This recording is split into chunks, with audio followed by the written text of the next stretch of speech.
We might hang. Bingo. Can't be left out. We might hang a left at and go through Liberty or something just because it's better drive. So. Yeah.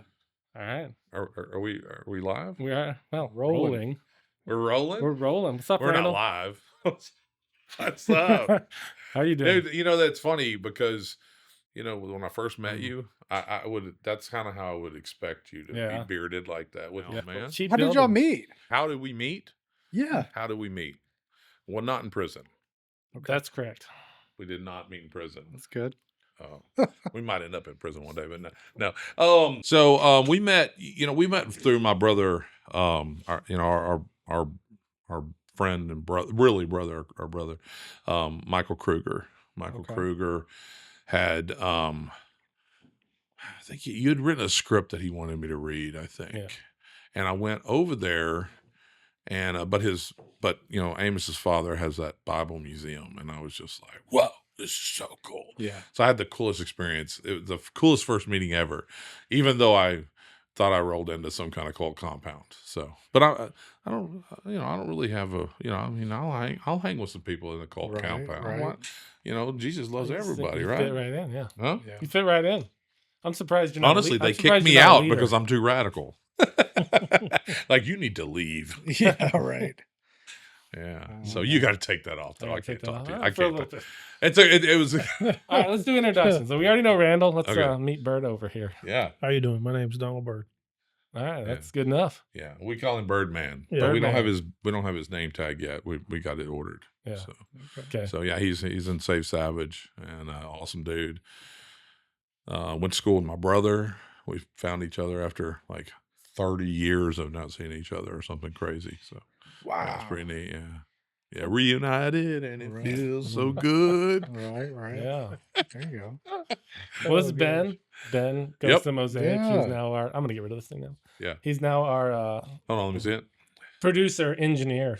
Oh, you wanted a mullet. There you go. There you go. It's been years since you had that. That's it, man. Like I should have got a red one. Yeah, totally. Oh, natural. Yeah, business in the front, art in the back. Right. Oh, I love it. There we go. Kill it. It was worth the $3. Yeah. All right. So yeah, Ben goes to Mosaic. He's super into podcasts, and now he's on the show. Super into podcasts. Yeah. I would say that. Which is what I need. I need someone who's understands what a podcast is. When you're trying to get help, it's like, yeah, sure, I'll help you. It's like, okay, cool. I want to do it like this podcast. It's like, what? Like, what is a podcast? That's crazy. I watch a lot of podcasts. Yeah. Really? Just in my line of work. What's your favorite? Right now, really loving the Bad Friends with Bobby Lee and Andrew Santino. Oh, I started doing stand-up because of Bobby Lee. Okay. Bobby actually, they've been trying to convince me to do stand-up.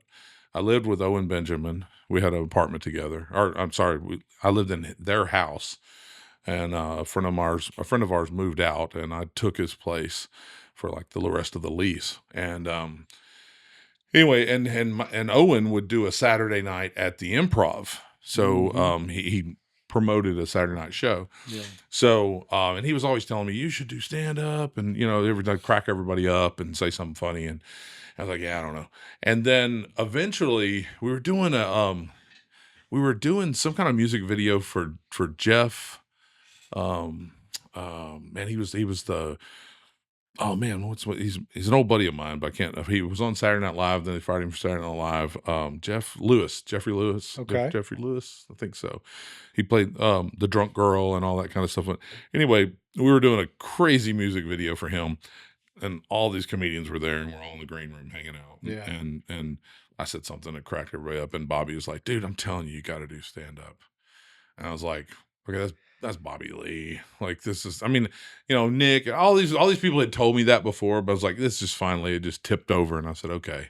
And I started doing stand up. I went to Owen and said, okay, man, I yield. I'll do stand up. And he said, I said, but I don't even know how to do a set. And he says, well, just for the next month or so, every time you crack somebody up at a party or at a whatever, and just write it down and throw it in your wallet and come to me. I'll assess these notes and I'll help you build your first set. Okay. And I did for about a month. And then,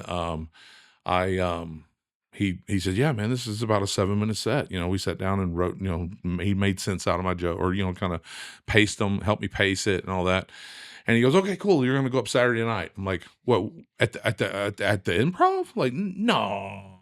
And our buddy was sitting there and he was like, no, man, put him up at the Knitting Factory. He's like, no, man, like that's a horrible crowd. He'll bomb. Like he needs to do good out the gate. And he said, we'll just put him up there at the improv on a Saturday night. And I was like, I'm freaking out because they're arguing over where to put me up at. Yeah, and dude, literally somewhere there's tape because my boy Sliz filmed it and kind of documented we got it. to find that. But yeah, I went and did stand up and Saturday night, and Sarah Silverman walked off the stage, and then I walked up. Now that's probably tough to follow. It was nuts. Yeah. It was crazy. Dave Attell was like 3 behind me. It was nuts. It was nuts. It was it was crazy. Yeah. That's a crazy way to start, but I killed. I killed. Is that the only time you did it? No, I did it for like a year, and That's I had awesome. a stroke, and then I just never went back to it after my Okay. stroke. But I also, it wasn't a clean set, you know, and I kept trying to think of my mom, because my mom came into like she came to watch at the improv, you know, on a Saturday night, you know, a month or so in, and she's sitting there, and it was pretty all-star, and like she's sitting next to Glenn Marshire, my buddy, and they hit it off. They were all talking, and then I get up there, and then at the end she was like, I mean, that was funny, everybody laughed, but I really wish you wouldn't talk like that. And I was like, that's tough. I was like, yeah, no, I don't know how to do a clean set. She's like, you need to stop doing that last joke, and you need to stop. I'm like, and she'd see me a month later, and she's like, when are you going to stop doing that joke? I'm like, when it stops killing. What is the joke? Come on. It was horrible. What's the joke? Give us a roundabout.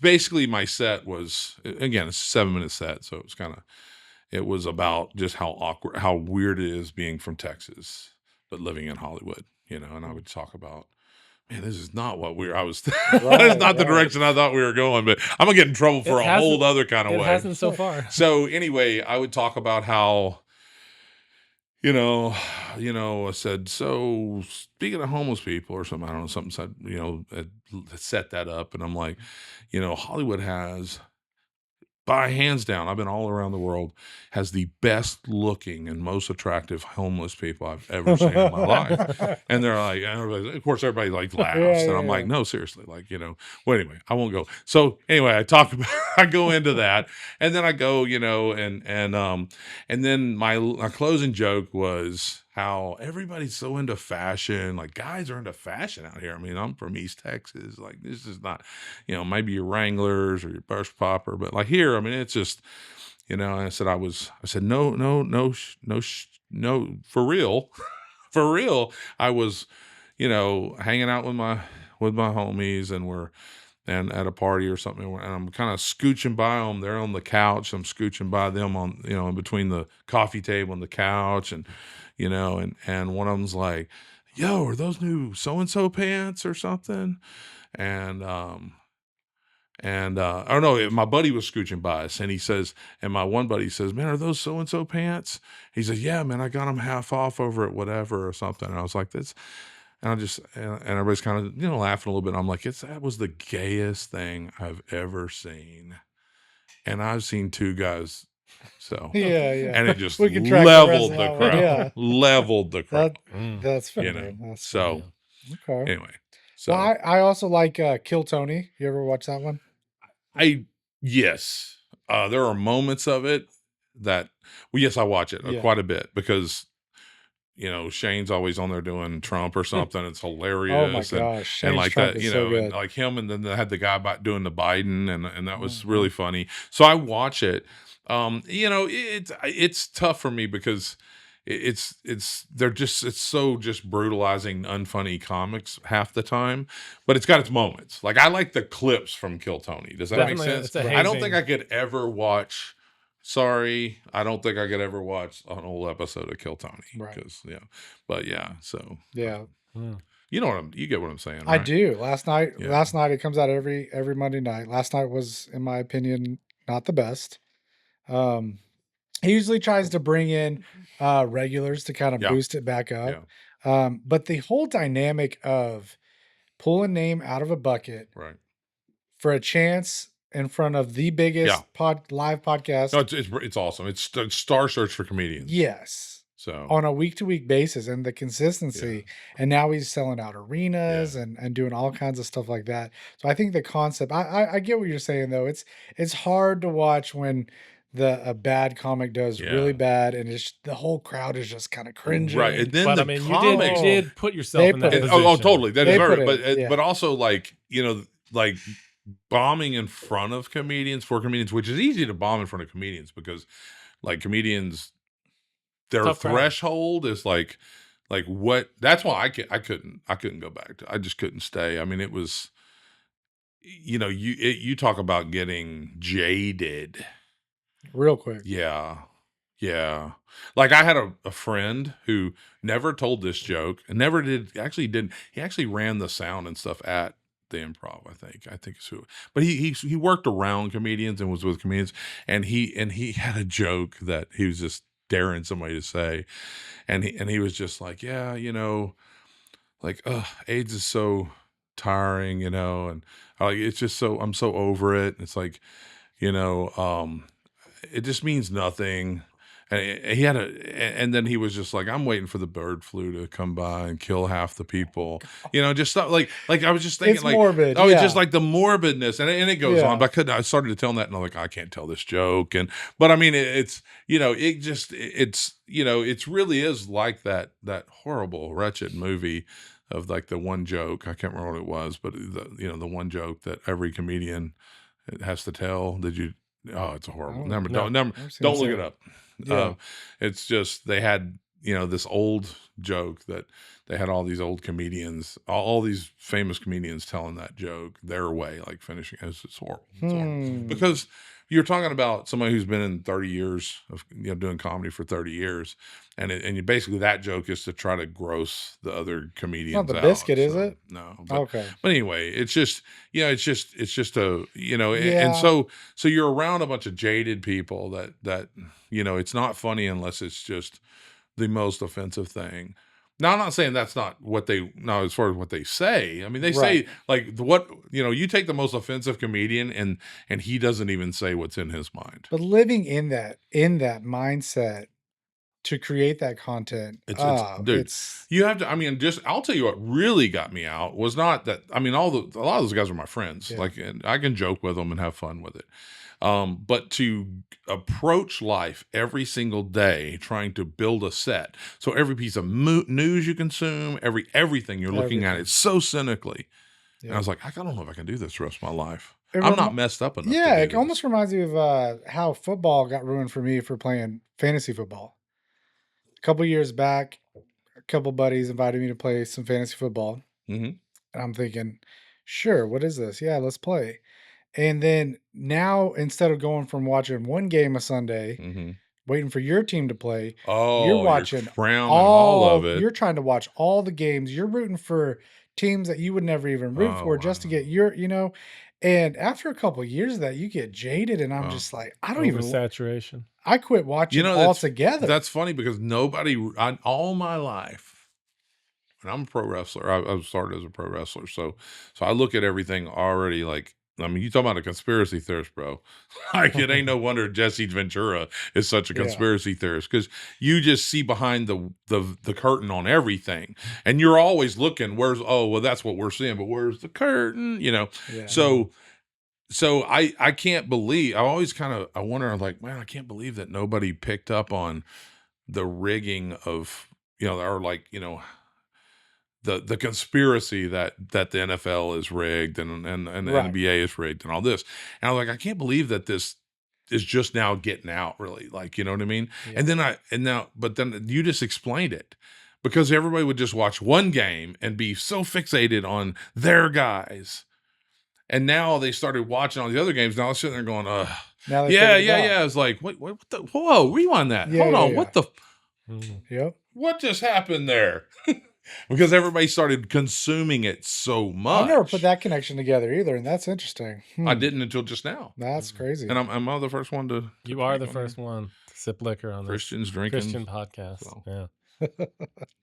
Christians. Dude, are we tasting going to whiskey. explain it at least so that everyone doesn't think I'm just a Explain total what? heathen?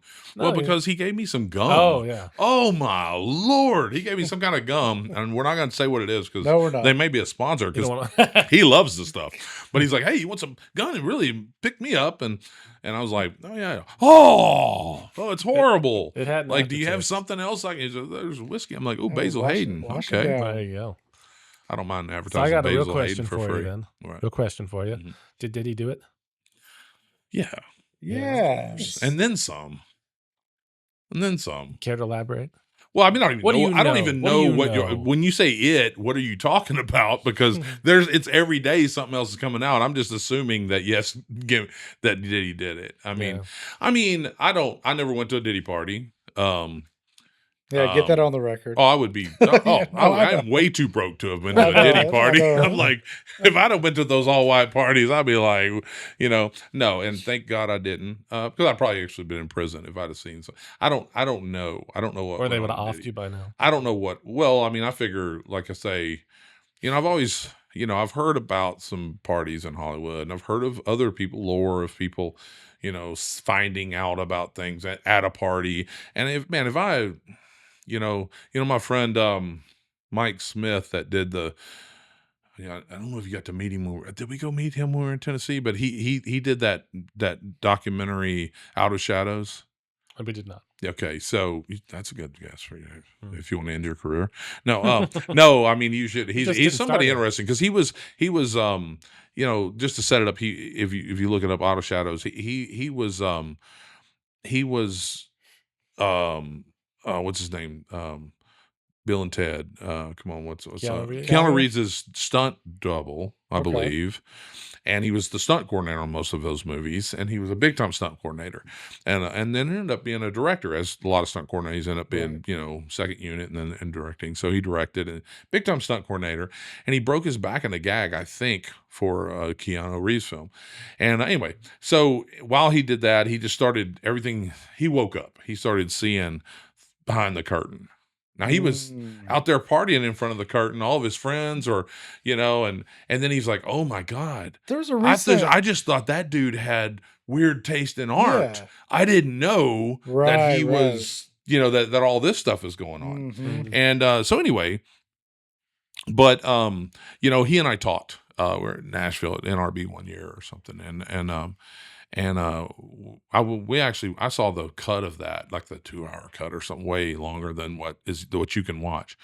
And I kind of gave notes. I was like, "Hey man, I'd cut it down a little bit and trim some of this out because that woman's crying right now." Like we watched it like 12, 15 people, and just normal people, like just regular people, and they were like.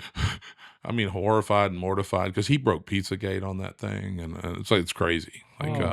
Or he had the woman on there. That half of that documentary is on the woman that broke Pizzagate. Check that out. Anyway, but we got to talking obviously because we're the only two from Hollywood really. There've been, and we got to talking, and I was like, "Yeah, man, God, if I'd ever seen one of those, if I'd ever opened up the fridge and saw some of the stuff of some of the things that I've heard, and like I would be in prison, like I would have killed somebody, and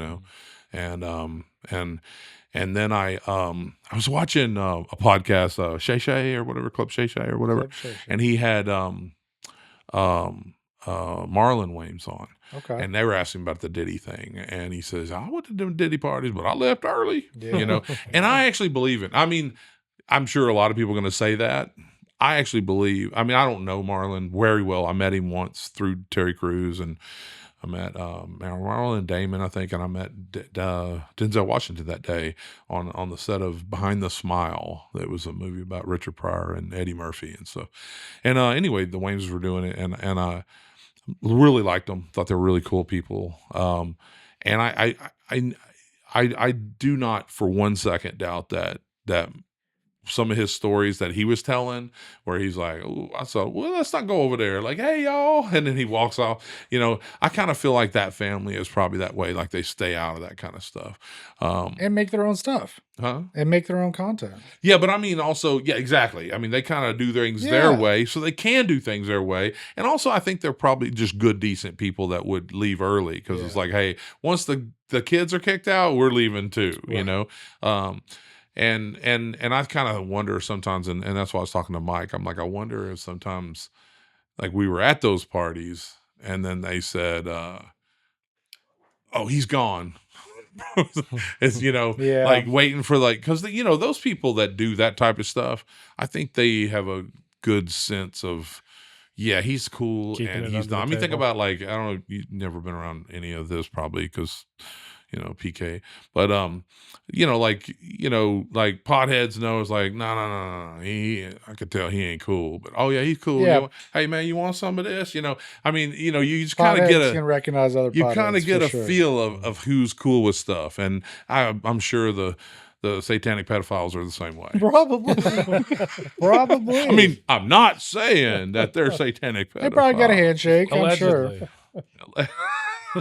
I'm just saying, someone as extreme as I did not say they were. So, Babylon. Yeah. So you guys came up on the scooters? Yeah. Yeah. Rode down, I guess, because we're actually north of here. Oh, Right? yeah. Yeah, came up. How's the bike riding? Running good. It's the newer Road King. It's like an 11 Road King instead of my 9 Road King. Gotcha. But this one only had 4,000 miles on it. Gotcha. So. So you have ape hangers now? Or?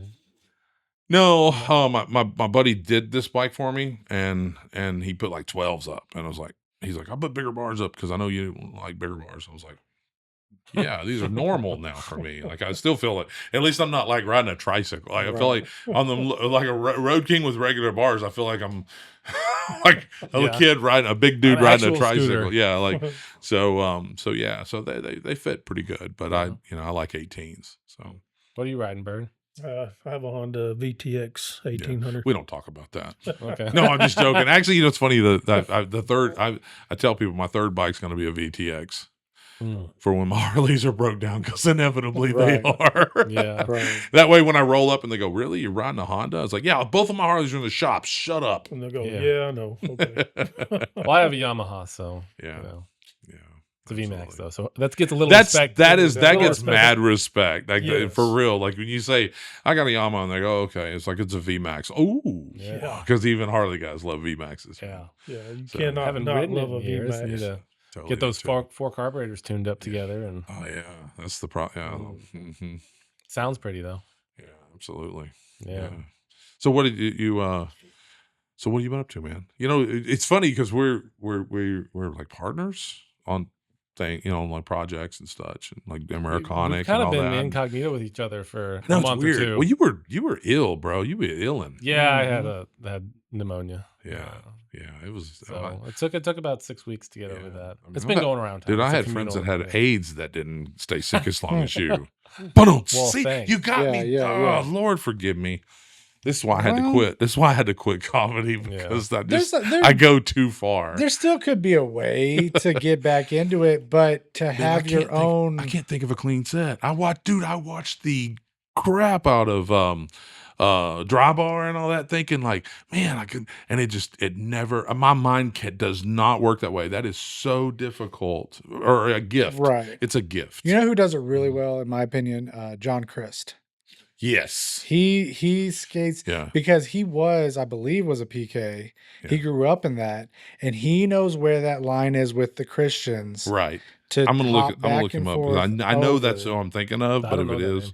So John John Christ, he's blown up a couple different times. Obviously, in COVID, he does stand up, but he also does some shorts. He has a podcast called Net Positive, but he does a lot of jokes about just things that only really Christians would pick up on. Mm.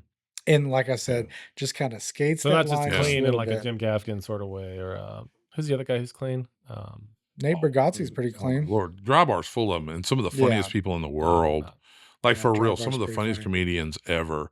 And to me, even funnier because I'm like, it's easy to do The problem blue with humor. the problem with you know. me listening to comedians a lot is I start like, oh, I got to write jokes. I start thinking about jokes, and I'm Yeah. like, I got to start writing this stuff down. Yeah. And I start mocking homeschoolers, and Right. See, and I'm like, it yeah. starts consuming what you're doing. So it's like, See, I got you other stuff could to think be, about. see, you got some good stuff to mock. Like you could mock homeschoolers and everybody would laugh. Yeah, Mhm. exactly. Well, I mean, maybe not But the usually the homeschoolers, inside but jokes. what are there, like 8 of them? There was when I was growing up. There was only It's a big deal now, actually. There's a lot of them. And I wished I would have homeschooled. yeah, 100%. like yourself or your own kids. Yeah, but that would have been great. Either way. But Either way. no, my kids, wish But I'd back done when that. you went to Yeah. school, though, you Yeah. could bring a shotgun and put it in the locker, and Yeah. everyone was cool Yeah, with that. absolutely. Yeah. Yeah, Actually, in Carthage, Texas, if you didn't do that, you got ridiculed. exactly. So, all right. So, what other podcasts? Like, all right. So, all right. Let's do a podcast talking about podcasts. No. Okay. I'm down for whatever. Yeah. I mean, Nate Bargatze's got one called Nate Land. He does it with a couple other. Dusty Slay is also one of my favorites. So I gotta check out we gotta share because Playlist. He's yeah, got- because your I'll give you a playlist is playlist. totally different than mine. Okay. Then his playlist is different than mine as well. But are they the same? Or do you have No. different playlists? So what's your podcast playlist?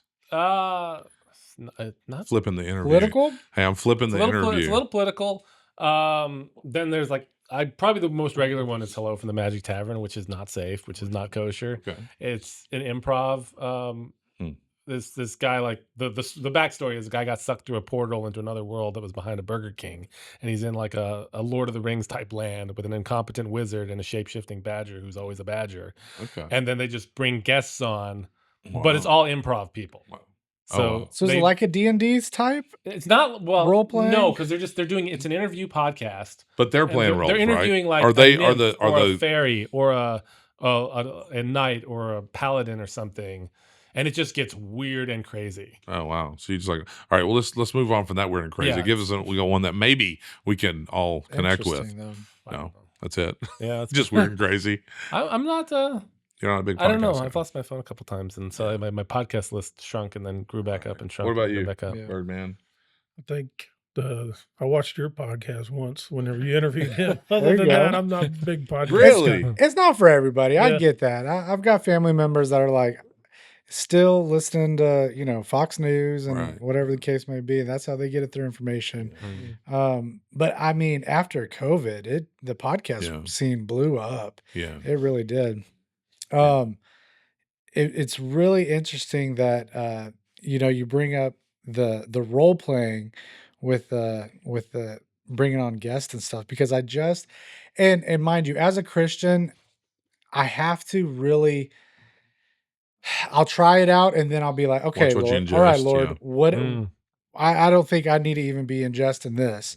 One that came across was a recent one called Goblicon, or it's called Right Now, and it's with this guy that dresses up like a goblin. Do you listen to them or you watch them? No, see, I'm a visual guy. Me too. I'm a visual guy. So because I work from home. My kids and my son-in-law, they listen to them, Yeah. and I'm like, what's Yeah, like? I only listen. Like they did their own podcast, and I was like, "Cool, where can I watch it?" And they're like, "It's a podcast." I'm like, it's "Yeah." it's an audio medium, man. Yeah. So exactly. So they have it. Yeah. So, My wife's the yeah. same way. She really just listens to it only. You are cutting off a certain amount of the your audience if you don't have video. Bro, you don't have to sell me on that. I tried to sell them on that for sure. Yeah. Listen to him, son. Yeah. Sons. Right. Yeah.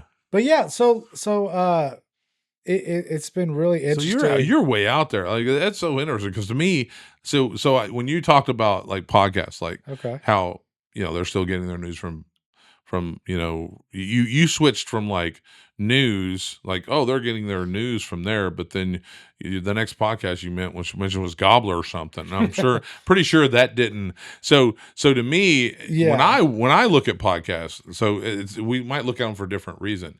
Most of the time, I'm just I'm at Sean Ryan. It's my number one. Okay. Like Sean Ryan Ryan's show good. is my number one podcast. Rogan is he was my number one. I would say he's two. But not because I probably watch Rogan as much as Sean, and I'll enjoy just as much. Tell you the truth, I think because visually Sean Ryan's show is just so freaking stunning. Set. Like it's just a great. He don't even drink no more, but he's got that bar back there, and it's lit well, and it's He's really got good. some good guests, and he's too. got great. Well, now, but I mean, I've been watching him for like Have 3 you? years, or whenever he Okay. started, bro. I'm talking about one of his Yeah. first podcasts. I love him. I've actually somewhere he has a message on a phone because I tried to reach out for him for Americonic early on because I wanted him on, and we'll get him, one day. But I haven't, tried to go. I haven't really actively pursued him. Sorry, Sean, but and now you blowed up. Now I see we should have got him on earlier. But anyway, but yeah, I like that because I like the whole newsy side of it, like the whole, or not even newsy. I mean, he just has. Also informative. Yeah, and he has a lot of military guys. I'm a kind of borderline fanboy for Navy SEALs. I just my dad was in the Navy. I wanted to go in the Navy. My dream was to be a Navy SEAL, and my dad told me about the time I was 6'8" and 300 pounds and like a junior in high or sophomore in high school. He's like, son, I think you outgrew the Navy already, especially the Navy SEAls, and which is not necessarily true because the Luttrells are like 6'4", 6'5", 6'6". I mean, they're big old tall dudes, but I've met some big old tall Navy SEAls. I think my dad was just lying to me because he didn't want me to go. And plus, who knows? How many people try to make it to teams and can't? Right.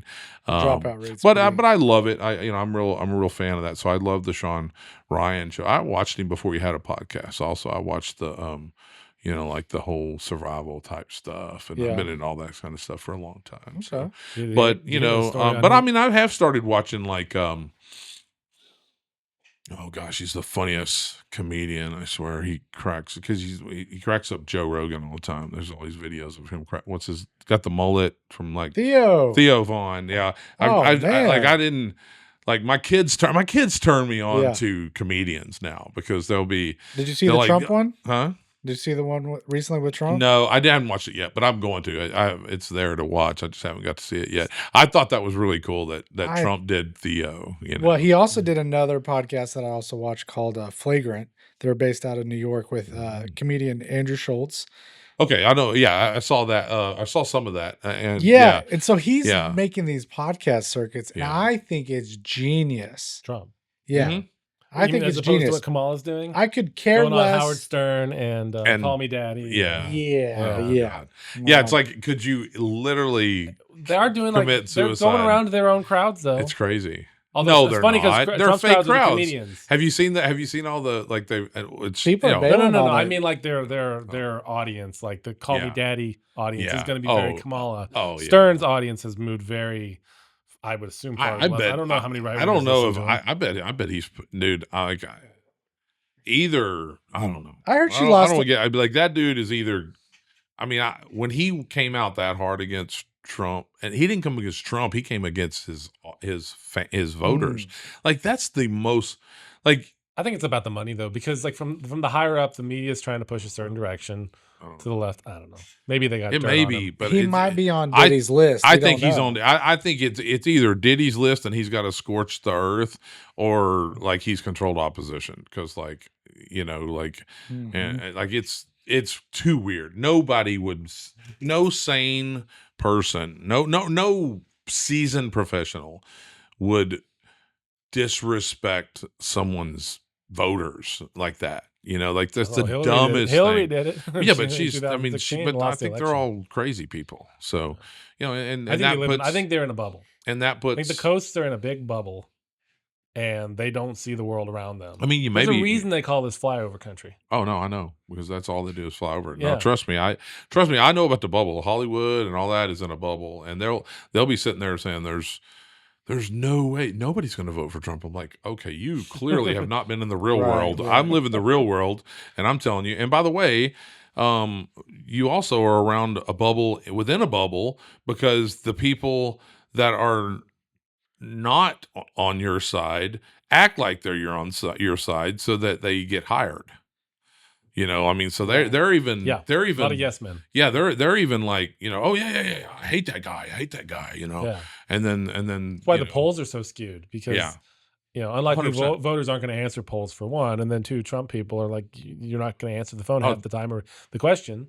Well, have you seen where they've had people walking up and knocking on doors and asking to put Trump signs in their door, and I watched a woman say, it's like, I knock on doors every day, and the people that don't have anything in their yard or whatever, we walk up, knock on their door, and they'll be like, hey, don't worry, we're just.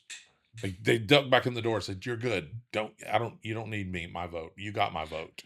What do you? And they'll back up out, hiding from their neighbors, yeah. and they're like, "Well, can we put a sign in your?" No, I don't think it's best. I don't think it's best. Yeah. What do you think possesses somebody to put a political sign in their yard? I've never understood the reasoning behind it. I mean, the only ones that I would approve and have seen family members approve are my votes for Jesus or vote for Jesus 2024. I like that. I mean, okay. You asked, I'll answer my opinion. Yeah. That we have gang mentality. We have, herd mentality. Tribalism. Call it, tribe So mentality, signaling. tribe mentality. So it's like, no, I'm with her. I'm with him. Yeah. You're signaling it's like, to your other. yeah. Yeah. It's also just, it's like, I mean, dude, we got patches on the back of our bag, and it's kind of funny because I didn't want that necessarily. It's just, it was a cool logo and everybody's like, hey, that'd look good on a cut. I'm like, okay. And can we get some? And it took forever. We finally got some. And then they just, boom, everybody starts putting them on their back, and I'm not knocking them. It's just like, we're kind of that way. I mean, even my tattoos, it's like, I've got like kind of this Nordic thing going and then this Japanese thing going. It's like, Make up your mind. Yeah, but it's well, I'm a man torn apart. I'm a Saved Savage. I like that. But like, it's really, yeah. I mean, it's like we find things that we identify with, and or that whatever. We're so it's so normal to do that, and we don't even know that we do it. Even if we're like, no, I'm an outcast.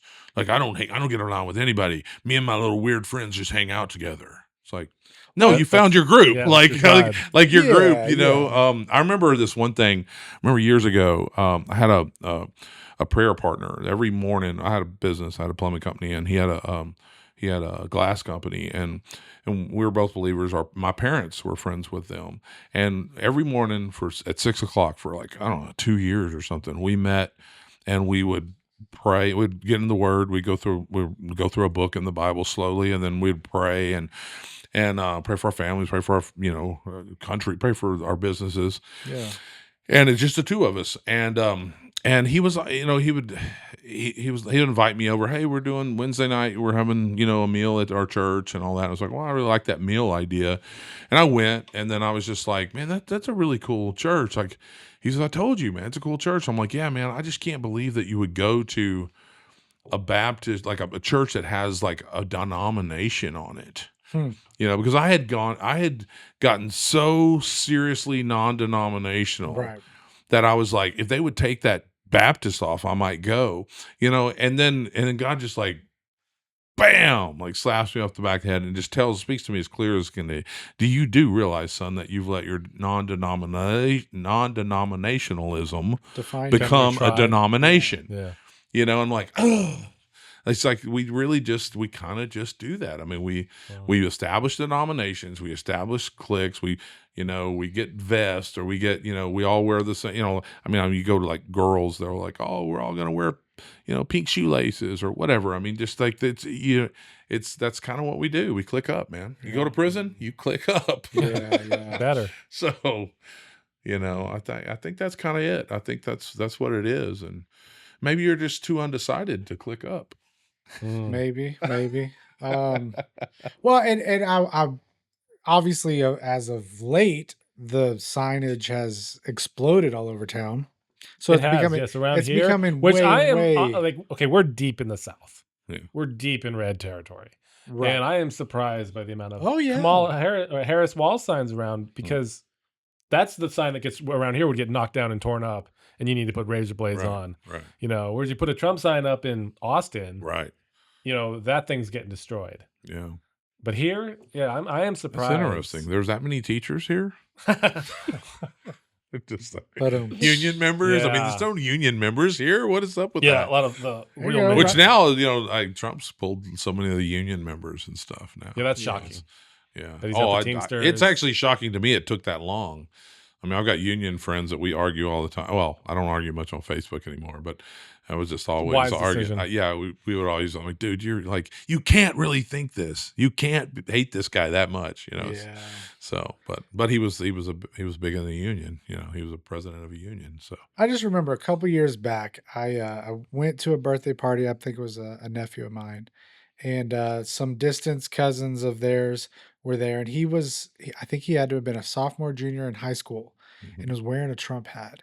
And I was like, what possesses a 15, 6-year-old to have some sort of Oh, that? political view? that your dad. I mean, like, I want to be cool. I want to be cool in front of Well, my dad. There's also some nonconformism. Like right now, Yeah. Gen Z and teenagers, high schoolers Yeah. are shifting toward the right because it's not the cool side, Right. or it's not the approved side. Yeah. So like Approved grunge side. back in the 90s, Right. 80s, it's like we're all going to Right. the far left because everyone's on the right, and we Right. need to be counterculture. Right. Now being on the right Or is like counterculture. hipsters always. That's why right now, Gen Z at their age is the most right wing generation in like 3 or 4 generations. If you go back to the boomers, But that's also Gen see Xers. that also. I mean that is, I'm sure that, but it's also, that's just the pendulum swinging also. yeah, but that's the Yeah. reason the pendulum swings. So, exactly, because Is yeah, you know, yeah, it's it totally who makes wants sense. to agree with their parents? Exactly. Yeah. Yeah.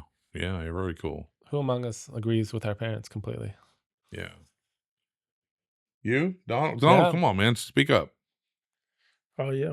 You can pull it. Dude, that's awesome. That's the best response. Yeah. Yeah. And then you Pull that mic a little Agreed. closer so when Yeah. you're not Agreed. talking, we can hear you. Right. You can Yeah, hear so we me can hear you breathe. belching and farting and stuff. Seriously, so what's your backstory? What's my backstory? Yeah. My dad was a pipe fitter welder. Grew up in LaPorte, Texas.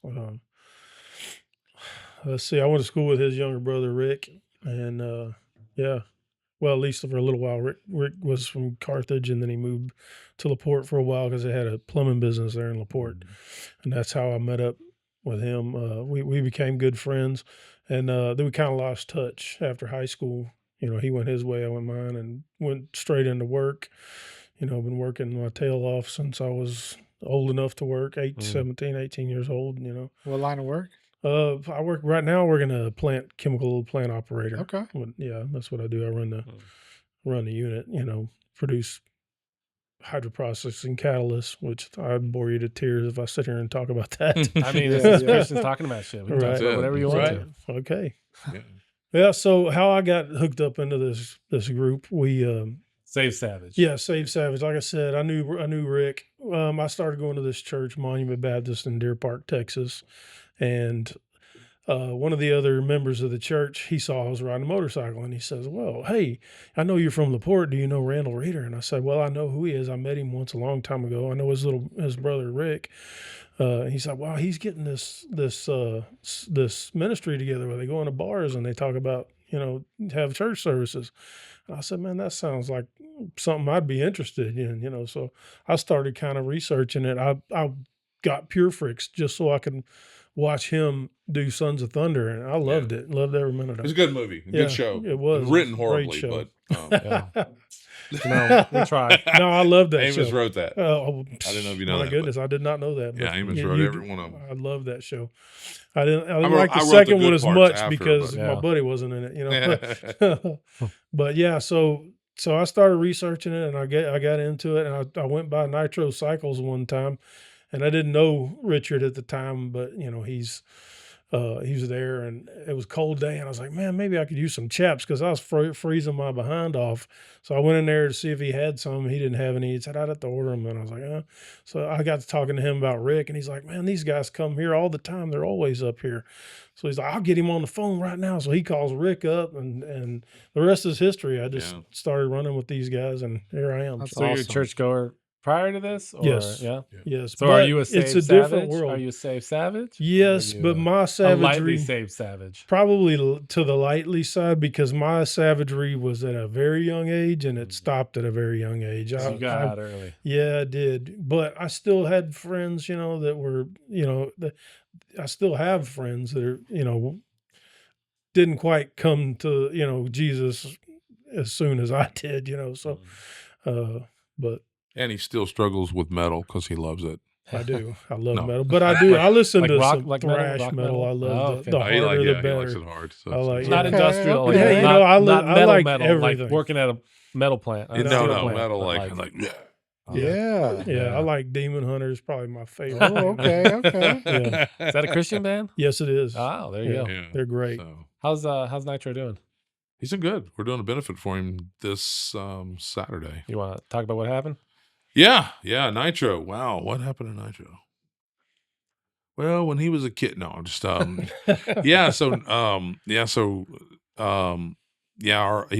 who's you're referring to is our brother Nitro, who was a OG Saved Savage. He was there in the very beginning before it actually was Saved Savage. You And baptized him, right? we did baptize In him. the- yeah, in I the did. bay, I or did. no, in Me the- and in the Gulf. myself and AWOL baptized him in the Gulf of Mexico in front of Tipsy Turtle Saloon or Tipsy Turtle Bar or whatever. It was Okay. It was actually on the beach. And so we walked out and did that. But yeah, Nitro, he has, besides having the bike shop that we always hang out at, probably too much, it sounds like, because they're always here, but that's where I took it at least. No. And so yeah, Nitro, he raced Nitro methane Harley Davidsons, so he has a Drag big drag bikes. bike, and his was down, and he this year he was racing somebody else's, and he runs that first pass and sets a track record and hits the wall and grinds his hand off, and then they ended up just having to kind of amputate till they got to about the elbow. So They stopped at yeah. the elbow. yeah. So he still has that. Yeah, I don't know if it's going to be able. We'll see. I mean, he hasn't tried. Makes it a lot easier with He's prosthetics. it's if still you have that hiding. joint. I mean, he's still in too much pain. It's still healing. So Yeah. if it he hopes that he'll have enough to actually, because the elbow, that's very useful, and I know I like mine. yeah. So yeah. Anyway, so he that happened, it changed his life. I think, what is it, 4.19 seconds that changes your life, I think, is the fundraiser.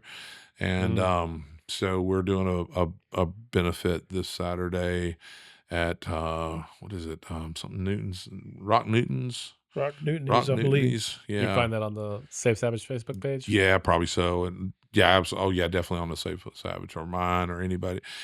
But yeah, we're doing that. That's what we're doing. We're raising money for him, and because his life completely got turned upside down. Did you figure out what happened? Did they ever find out why the bike?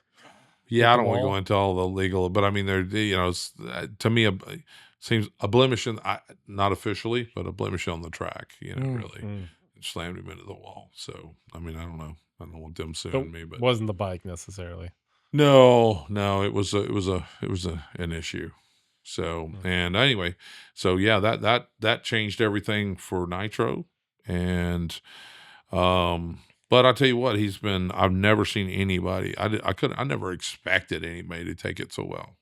I mean, in fact, I don't even think I'd seen him yet. I just called him, and he was, still kind of in a morphine haze, and because they were still, amputating, like, they'd have to go a little further until they finally got circulation right or whatever.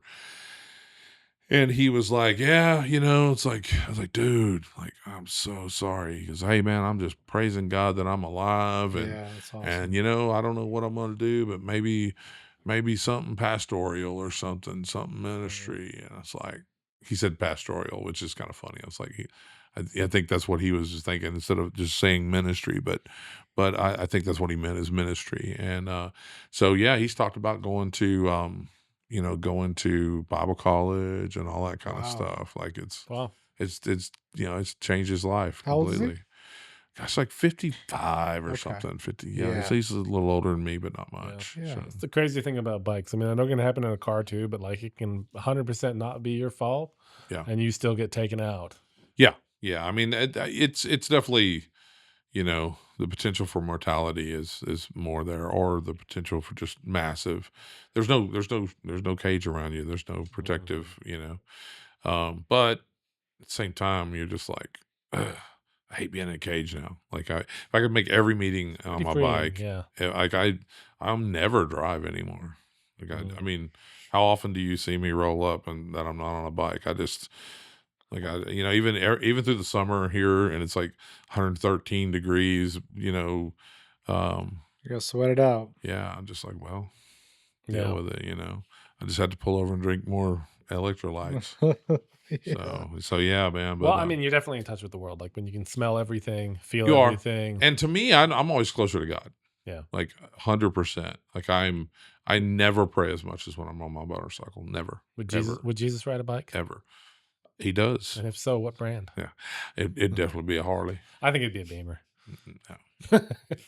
He would not drive a German bike. Okay. No. No.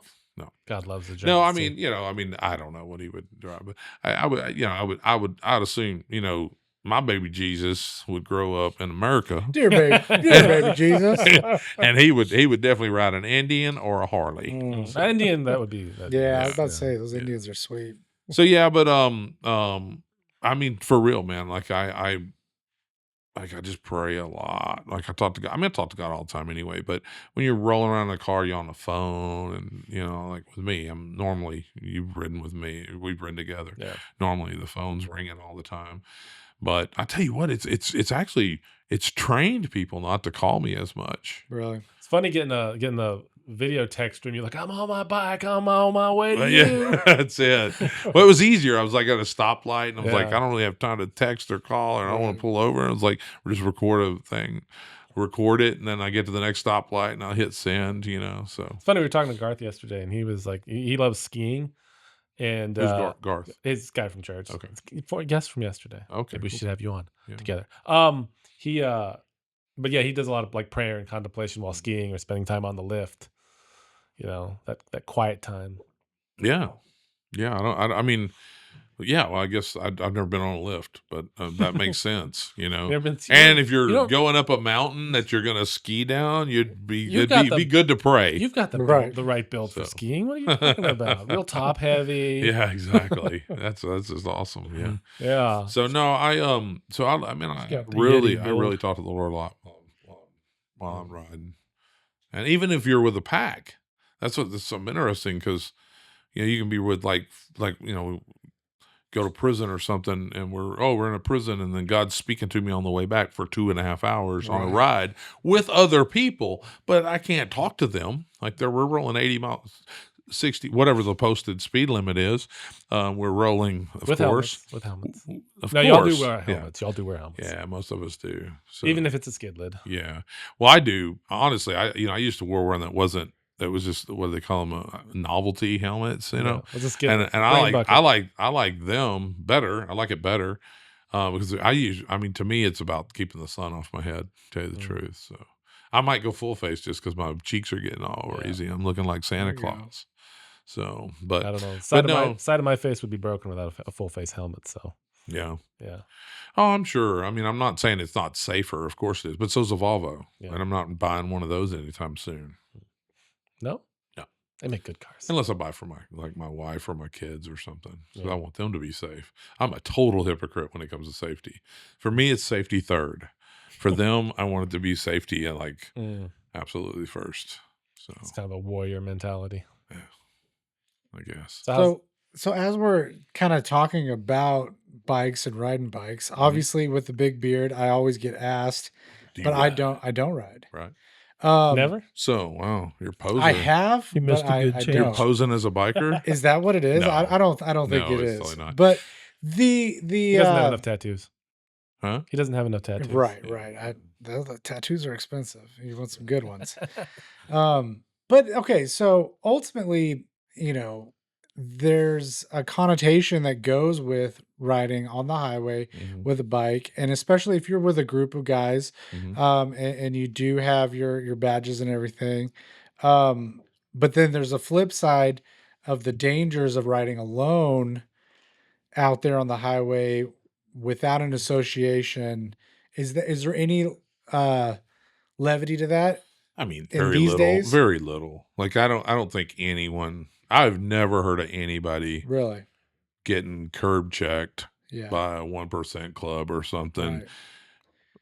for You'd have being to be out on the doing road something alone. obvious. Now, if you have some kind of patch that on the back that looks like a club Right. or something, and they'll, like I'm surprised that Saved Savage has never been curb checked. I think it's just because we know so many people, Okay. and that we're out there and they know that we're not a club Is, or is anything there a like level of that. respect for Christian MCs?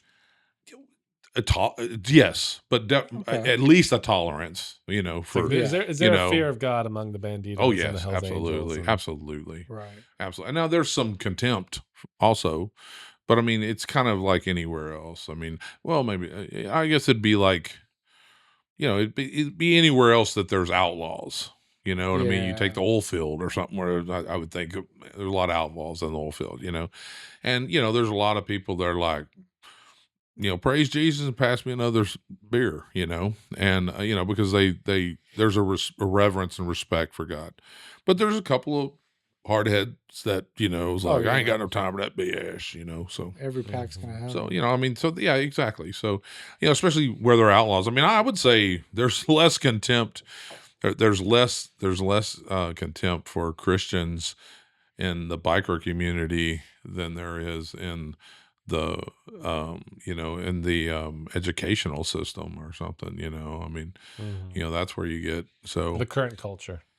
Yeah, I think I mean we don't have a problem. Like we've never, I mean 4 years so far, I'm not gonna knock on wood because I think that's kind of Almost. Well, you that's know the pagan. origin of that? That's like a pagan or Yeah, thing. So I'm not there's gonna, pagan I used to say origins of knock that. on wood, but I don't now. The wood nymphs. But praise God. What's that? The wood nymphs lived in the wood trees. nymphs? Yeah, Knock nymphs. them out. Like So you go- nymphs? Like Yeah. nymphs? Mhm. Were they Little hot? fairies. Probably. Probably. Nymphs? Like, okay.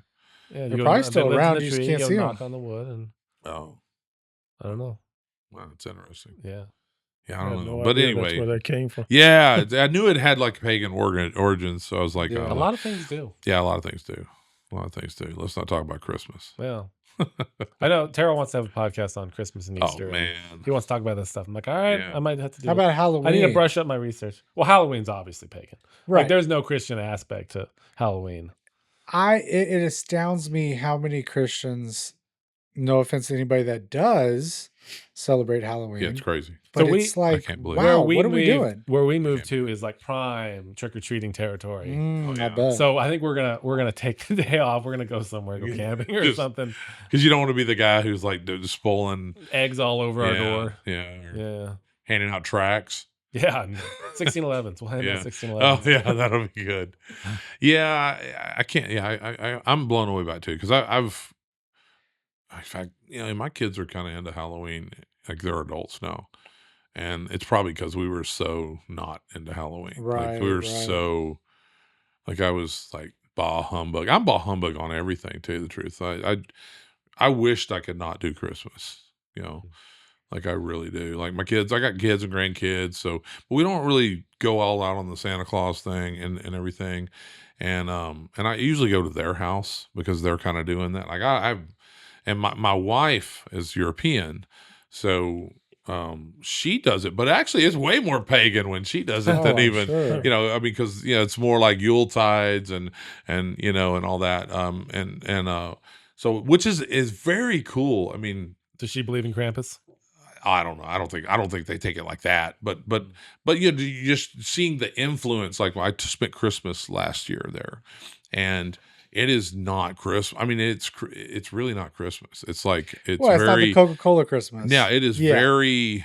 It's very old. I mean, because gosh, Estonia is one of the like purest countries. I mean, it's Is like that where she's from? yeah. I mean, it's There's an it's- up and coming comedian from Estonia. Oh really? I gotta check that Um, out. He's hilarious. I gotta check that out. That's funny that you say Estonia. Yeah, what's his name? Do you know? Ari, Ari Shafir, I believe is his name. Yeah, Ari Shafir. No, he's No, not no. still- Ari. no. His That's- first name's that's Ari. Rogan's buddy. Yeah, that is Rogan's buddy. okay. So we'll look it up and Another put it Ari. down in the Yeah, the text it in lower the third. lower thirds. No, we Yeah. don't. No. So anyway, I'm the editor. I'm not going to yeah, do that. we'll look it least up. I'm not gonna amount, put the that least word. amount of work. Yeah, exactly. So Huh. we but anyway, it was interesting, and I didn't hate it. I mean, actually, I enjoyed it more. Interesting. because like, it wasn't meant- Christmas, but also like because probably it culturally meant something. It wasn't just a commercialized. It culturally meant something, and I don't believe Jesus was even born on that day. So I think it's bullshit that we call it Christmas. Yeah. Sorry, I said it. Yeah, and I think it's more about. and y'all use the S word in the title. Yeah, so yeah. You don't have to edit it. No, There's an you're asterisk good. in No, I just think We bleep it I'm just really a little. I'm really opposed to it. Yeah. You know, because I think it's just like a total. Now I do it. I celebrate it. So, but I need to put in protest or something like Merry Christmas, Well, it's become under highly, duress, it's highly, like UD. it's highly Christmas disclaimer. commercialized. It's been Yeah. pushed that direction by industry in order to make more money, like Valentine's Day, like any other holiday. just Oh, don't about. get me started on Valentine's Day. Oh yeah, no. Oh, my wife grew up as the only girl in the household. Her dad admittedly spoiled her on Valentine's Day. Oh, Come to find out, she married the one man in this world that despises that day. not the one man. Well, maybe not the one man, but you know what I mean. Why do you despise that day? It's the corporate influence. I mean, just the pure, Big chocolate. maybe big chocolate, big rose, big diamond, whatever you want to call it, the industry behind it. You mean you're not going to go to Zales on Valentine's Day? I've been married almost He went to 15 Jared. years. What's that? I said he went to Jared. Went to Jared. I've been married for almost 15 years, and my wife finally, within the past couple years, has just gotten used to it. Wow, you broke her. I will spoil That's you. messed up, bro. I will spoil you on all these other holidays, all these So other you do days. you don't do a day after's day or a day before. Do a day before Valentine's Day thing. Take her somewhere. Do it the day No, after you- and the save day some before. money. Exactly. Discount chocolates. No, do it day before. That way she knows it's not about money. It's not about none of that. It's that you love her, but I'm not celebrating on that evil day. Yeah. We do a lot of alternate day afters, especially with Halloween with the girls growing up. Of course, they want to dress up and go get all the costumes, and we'll go look. But I'll always tell them, and I think it's a pretty sweet deal. Hey, wait till the day after. You can get 3 costumes instead of just one, and you can get all the candy you want. I'll buy it for you. Yeah. So I just wonder though, are your kids gonna grow up and go, our dad really was serious about all this, or if he was just cheap? Probably a little bit of both. Probably a little bit of both. Yeah. I hear it, but I'm telling you, the commercialization of holidays are just horrible. But also, most of them are just pagan. Yeah. I mean, Easter. Don't even get me started. The more you know, I think at the end of the day, God's gonna look at everyone's inner We hope so. soul and judge us with regards to that. I think though there is that fine line. Oh, of this is gonna be bearing- fun getting G and him on bring up holidays and all that. Yeah, that'll be Okay, great. okay. That'll be great. burying Well, your he's head in the he's sand. for Oh, it. he's against it. Now, he's against all Okay. that, but he's like, Well, we I need- don't we need know a- if G is going to be as, he's more rigid. Whereas I agree with you that God will see the heart of man. Yeah. we need a pro position then in order to bring what? G on, like a pro holiday person. Yeah, totally. Yeah. little debate Yeah. club. Is it? Yeah. Do they exist anymore? We can probably find a few. Okay. I don't know if we can find some fervent ones. Yeah, like a Catholic priest or Yeah. something. Yeah, there you go. Because We got a Catholic church. I in mean, town. they started We've been- all those we've been holidays. hard on anyway. the Catholics in this podcast. A little We harder. have. Why is that? I don't know, but I'll tell you what. I'll tell you a cool Catholic priest story that's not very hard.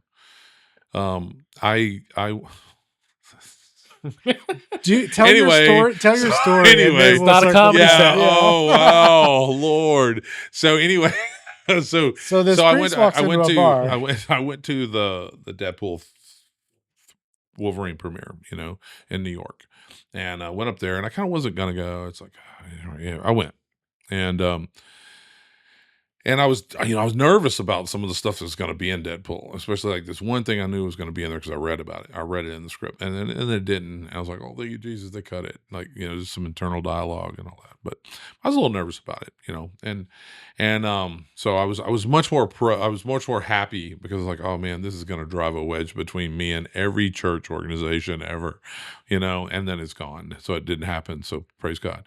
Well, he but cut you off. What's that? You didn't get that first line. He said you couldn't. Oh no, you it wasn't. speak. It was nothing I said. Oh, I wouldn't okay. have. It I wasn't wouldn't your have said line. it. I wouldn't have said. I wouldn't have said Okay. it. It was internal dialogue, Within Deadpool. But anyway, so Yeah. and hey, it's their thing, man. It's your thing. Do what you want to do. Yeah, Like yeah. y'all do what you want to do. But I was like, oh man, this could really hurt the ministry.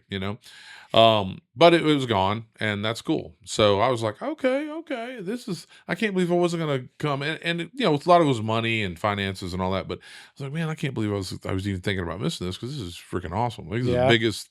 I mean, it was in the Lincoln Center in Manhattan. It was freaking crazy. So anyway, on the way back, we're flying back, and I've really been debating, and we were talking about this morning.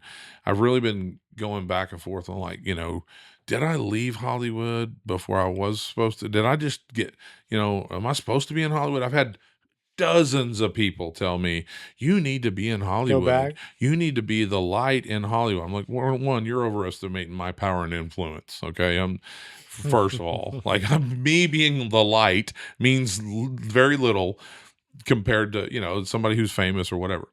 Chris Pratt being in the light, that's something, and, I said, but also, you dance with the devil, you don't change the devil changes you. So that's kind of been my retort every time but I've had dozens of people say that, you need to go back out there, I've had sermons preached while I was there. I'm like, really, dude?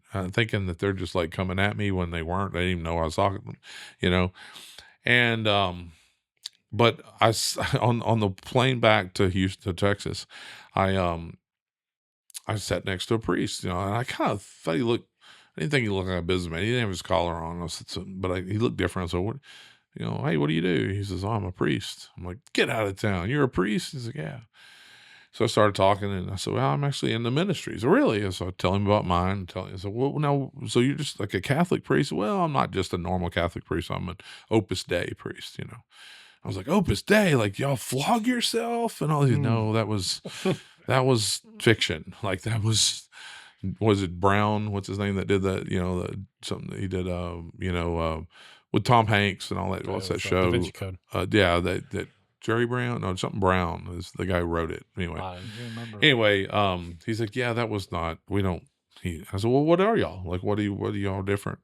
He said, well, we're just really, we really are big on living like Christ lived and taking the gospel out there. And I was like, oh, like, you're like the super Christians of the Catholic Church, like, whatever. And so we're talking, and it was cool. It was really neat to back and forth. And he paused for a little while. He said, look, you look tired. Why don't you, take your little nap? You were about to nap when we started talking. It's like, and I'm going to pray. And he prayed for a good 30 minutes, an hour, all these on his phone. He'd read it and then do the whole, rosary and yeah. And, then we started talking more and everything. And at the end, he said, we just changed numbers and information. He said, I really think it's good that you do movies like Deadpool. I'm like, really? Like, you remember the name Deadpool? He goes, yeah, I've got a couple of the brothers that live in our house. He said they're waiting for that to come out. Like, they're really excited about it.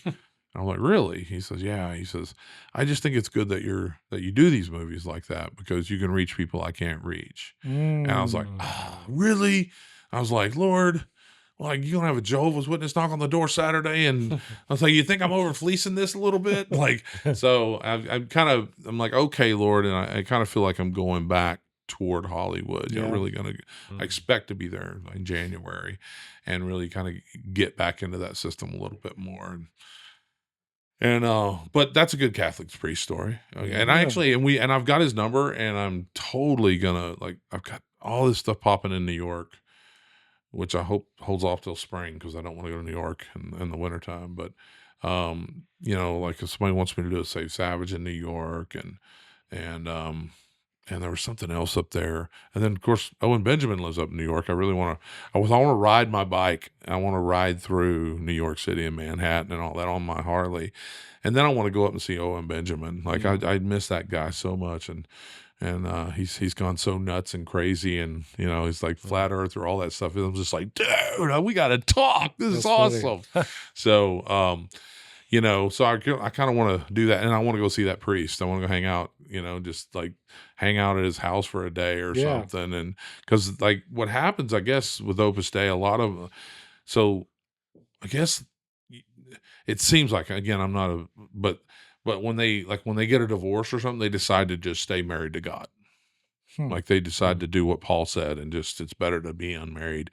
And so like that house, hopefully I didn't a Diddy party or nothing, but like that house is it's a huge, it was like a mansion, and it has a lot of rooms and men, working men, like so it's not a monastery? No, it's working men like that, professionals that make great money, that decide to just be all into their Catholic, to Catholic. And so they're not I've never priests. heard of it. They're not priests. A to priest that lives there and kind of oversees them, I think. Again, I'm not what I could learn in, one flight from New York to Houston. We're talking about shit. So talking about shit. So, but I mean, and I'm just fascinated by that. I'm like, this is crazy. This is cool. Like, I mean, and I could, you think about like, we all watch podcasts and all these kind of things. So I'm sure we all know about that. Was it MGTOW? Like, or was it like where men are walking like, you know what I'm talking about? MGTOW? Is that what it is? Oh. Surely, like MGTOW? Is it? Let's see if it's MGTOW. See if you were over in your station, you could Google it. Right. If we had someone to look that MGTOW. Let's see if that's it. Yeah, men going their own way. Okay. So it's basically like just saying, screw it. Like, I'm not getting married. I'm not doing none of that stuff. I'm not following the trend. Yeah, because it's like and the guys that I've seen are wealthy guys that have they're on their third wife, and then when she leaves, they're like, I got Lamborghinis, I got all this. Like, why am I gonna? Why? No, I'm not doing this again. I'm not getting. And because yeah. So it's but if you're committing to a sect of Catholicism, you're beyond the material at that point. That's what I'm saying. No, the Lamborghini doesn't matter. No, exactly. I mean, that's my whole point. I think that's almost a response for these guys that are like, I'm not going to get married. I'm just going to bang out some girls the rest of my life. And these guys are like, well, I'm not going to get married again either, because I don't ever want to do that again after that divorce or the third divorce or whatever. And they just decide, maybe, Paul was right. It's better if I just don't. Be married. And then I guess they move into a house with a priest, and they all just like watch Deadpool reruns or something. I don't know. I don't really know, but I can't wait to find out. And I look forward to that, Yeah, that'd be cool. Yeah. Just to go check them out. Yeah. I mean, and also, I definitely don't agree with Catholicism as a whole in so many ways, but I'm convinced, talking about judging a heart, I'm convinced that we will get to heaven, and there will be a lot of people. I won't be one of them, I don't believe, but there'll be a lot of people that are like, oh, I didn't know so many Catholics would make it. I didn't know so many Mormons would make it. I didn't know so many. It's like, yeah, dude, if the Apostle Paul is correct, which we all kind of, most of us assume, then yeah, if you confess with your mouth and believe in your heart, that Christ died and was resurrected for your sins, then you're saved. Yeah, it goes back to hearing his voice and actually knowing him versus pretending like you know him, but yet still walking in sin, not changing your ways. Right. We were talking about that on the other pod about being saved versus always saved. Yeah. Oh, you were talking about that, huh? Well, saved, always saved? We always kind of dip in and out. Yeah. You get all the rowdy out, and then we start honing it down and talking about the Lord Seems at the end. That's how they've gone recently. Yeah. Everybody's like, Chris is talking about shit. Yeah, let's have some fun. And then we're like, but we just always end up back at Jesus. Well, yeah, that's what's so interesting about it. So you said you feel that obviously circumstances in your life, this priest talking to you on the airplane, calling you back to Hollywood. Yeah. What do you think about the industry in Texas, Austin specifically? Is that blowing That's up? what You I've been see trying stuff? to do. I mean, I've been trying to escape Hollywood. Yeah. Like we built Americonic.com. You should subscribe. There you go. So yeah, type in code word shit and then you'll get a discount. There you go. So you are We'll add that in there. We'll add that in there. right. So yeah, I mean, that's kind of what I wanted to do. I really, I kind of escaped Hollywood. I was kind of made my escape, which I've done a couple times. We came out here and did Killing and Grilling, did a bunch of movies in Louisiana and all that. Right. And then I ended up back in Hollywood. It's almost like you just kind of always end up, but then I was kind of over it, and I wanted to my brother and I were going to do Big Brothers Customs. So he was in West Texas working in the oil field, and I was like, man, I don't know, man, I'm just tired of all this. Like maybe we just, I really just, because I'd done a Christian series. I'd done a sitcom, PureFlix's first sitcom, and I thought this is how I'm going to get the Baptist done. So because I mean, day one of the production, I'm sitting at a table eating lunch with David A.R. White. He was the star of that sitcom. It's called Hitting the Brakes, and he was the star of that, and I was a guest star, but they ended up redoing a contract, and they combined several characters to make me all those characters me, and I was in every episode.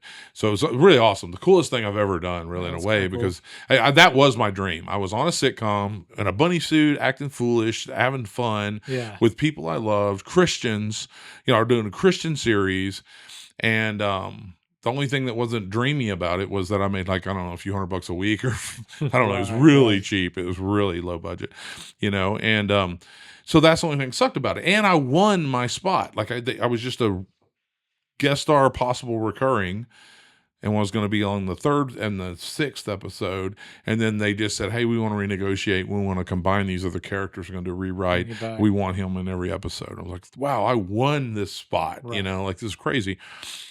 So anyway, I'd done that, but then there was no money, there's all this, and I'm living out in Hollywood, and my wife's she was really starting to get busier on makeup, and I was just telling my brother, I'm like, man, I don't know, I just can't, I don't know if I can do this regular Hollywood stuff anymore, man. Let's just, I thought I was going to get rich and famous, and then we'd just build custom bikes off of my fame, and then I could just retire into building custom bikes. I said, but bro, I'm not sure I'm going to live that long, because I'd had the stroke. That's right. It's after the stroke.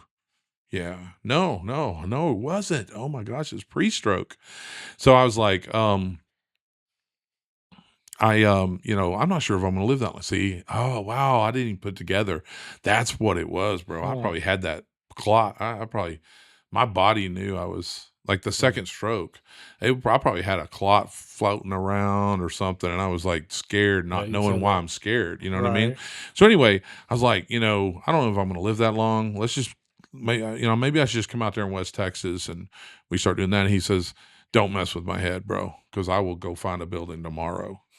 I'm like, I don't know, man. Maybe, Your brother will do that. He's a hard bro. That was Friday night. I walk out in the living room. My wife had been cooking dinner. She goes, she said, hey, it's ready. I'm like, okay, and I'm late for dinner type, and walk out, and she goes, who were you on the phone with? I'm like, Rick. And she's like, your brother? I'm like, yeah. She's like, for 3 hours? I'm like, yeah. She's like, really? What are y'all talking about? Is everything okay? I mean, she's an angel. She switches to this, oh my God. She's not mad at all. She's just like, what's going on? I said, yeah, we're just talking about some stuff. And so she's okay, well, let's eat. So the next morning, she's in there in the kitchen making some coffee or something, or whatever she was doing. And, my brother had sent me, he said, dude, he called me. He's like, hey, did you see the pictures? I'm like, what? He said, the building. I'm like, no, what? And I look, and, he's like, dude, 900 a month, 700 a month, 900 a month or something for this building. He's like, I'm like, dude, this is awesome. For how much? It's like, yeah, 900 a month or something. I'm like, that's crazy. I'm like, wow, that's awesome. He goes, dude, I set up a meeting for Monday. Why don't you come out here and we'll go meet? This is like Saturday. And this is why you're gonna fall in love with my wife without even seeing it. Sight unseen, you're gonna fall in love with my wife, because I'm like, huh, what time Monday? It's like 4 o'clock. I'm like, 4 p.m. He's like, yeah. I said, babe, you want to go to Texas? She goes, yeah, sure. When? I'm like, now? And she's like, okay. And she just went in and started packing. Yeah. And we just drove to Texas and we made the appointment That's for a Monday. good woman. And then we rented the we rented that building and all that. And then I came out there and we started building this sick trike with a 302 and an automatic and a jag independent rear suspension, like box tubing turned sideways, gnarly stuff, man. Like we're and then I get a call from my agent who's like, hey, David White wants you to come out and do a little guest star on his little series. I said, okay, cool. What does it pay? And she's like, he sends me the thing. I was like, oh. My brother's like, what? I'm like, dude, it's barely going to cover the expense of going back. He goes, bro. And he's like, suck it up, Buttercup. And I'm like, what? He's like, or he probably didn't say Buttercup, but he's like, suck it up. Like, he's like, dude, he's like, you need to see your wife. You got to pay. Basically, somebody's going to pay. Exactly, dumbass. It's like you got to, you got somebody paying you to come back and do a show.